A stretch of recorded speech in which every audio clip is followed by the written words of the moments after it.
guys, my name is Nick, aka the one and only Nick's Games, and today I'm doing something I haven't done in I don't know how long. I didn't look, and technically I could, but it has been a very long time since I've sat down and just did a commentary, where it's just me, and it's just you, and we just talk.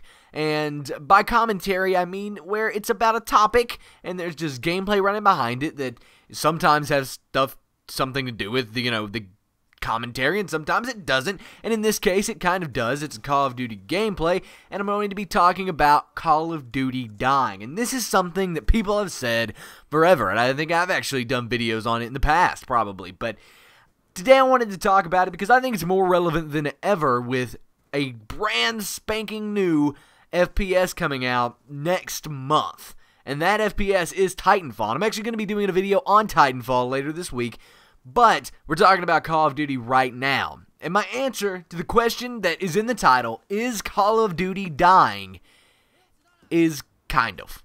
It depends on how you define death. And what will really make this a definite thing, or will really answer this question, is when the next Call of Duty game comes out next November. But how I define a game dying is in two aspects. One is the game selling. Call of Duty is selling. It's selling copies. It still sold a ton of copies on all of the platforms it's on when it released last November. When Call of Duty Ghosts came out, it sold a ton of copies. I think it almost broke previous records. It actually was a decline from the previous year, though, I do believe. But it still sold a ton of copies and is in tons of homes. However, players on Call of Duty are down. If you add all of the players on Xbox One, PS4, PS3, Xbox 360, and PC together, you come out with less than you would have the previous year if you would have added all of the consoles Black Ops 2 was on together. And so, the player base itself is dying. The longevity of Call of Duty is dying, but the sales numbers are not.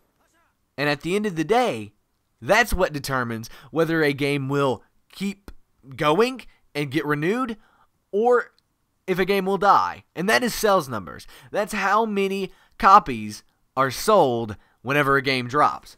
If Titanfall drops and it sells, 200,000 copies, it will sell way more than that, I promise you. But if it was to only sell that many copies, that game wouldn't be picked up again. It might not even receive much support. But if a game gets 2 million copies sold, then it will most definitely receive support, and it will most definitely get renewed if the developer wants to get a sequel out or get another title out. Call of Duty sells a lot of copies. Halo sells a lot of copies. But the longevity for the games are dying. Halo, the longevity of that game has died and has been dead for a long time. Call of Duty is in the phase Halo was when Halo Reach came out. Call of Duty's player base is dying. But for some reason, people still show up every year to buy the game. They still go out to GameStop when a new Call of Duty drops, give GameStop their $60, and buy the game. I'm guilty of this.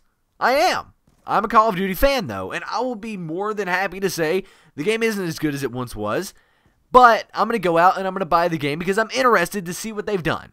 I'm interested to see the changes that, Treyarch, Infinity Ward, and Sledgehammer have made. I'm interested to see what's different this year than from the previous year. I'm interested in the campaigns. And that's also why I'm going to go out and buy a new Halo game every time it drops.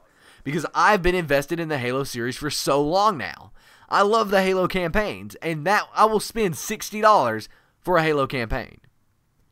The same holds true for me in Call of Duty, except it's multiplayer. I want to see what's new in multiplayer. I might not play it. I might not like it. But I'm going to spend $60 just to see what's there. Just to test it and just to see if I like it. And that's the bottom line. If people are willing to do that, if people are willing to still go out and buy games and buy Call of Duty, it will keep being made. And it won't die. Once people decide, I'm done buying this game, I'm not going to go out and spend my $60, spend my $70 on Call of Duty.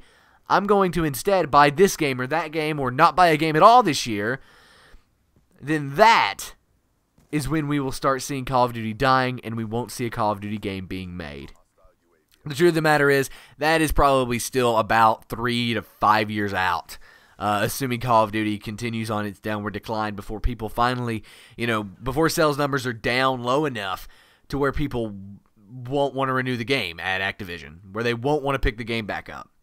And Activision has a history of just ending titles, but I don't see that happening with Call of Duty, because Call of Duty has been a very sustainable, high-profit game for Activision for a very, very long time, and I don't see them changing that until it becomes unprofitable or very little profit from Call of Duty.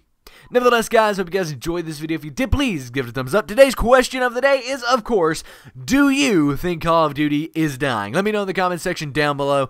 As I have stated in this video, the player base of Call of Duty is dying, but as long as people still keep showing up every November to buy the game, it will keep going on and it will keep being made. Thus, it's not dying because people keep buying it. Let me know in the comment section down below your thoughts.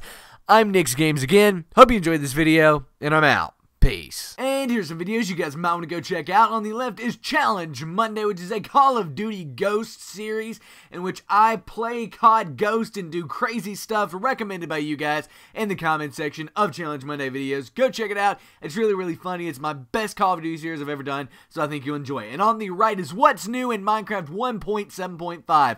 If you're a Minecraft player, you know that the 1.7.5 update just came out. Well, what exactly is in it? I break it down in that video. Also, check out my daily vlogs at the bottom of your screen. I'm Nick's Games, and I'm out. Peace.